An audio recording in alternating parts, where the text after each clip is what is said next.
यार बस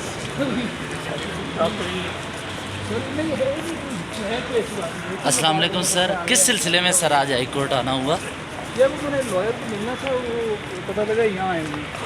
अच्छा अच्छा, इतने हंगामी कोई मीटिंग थी किस सिलसिले में?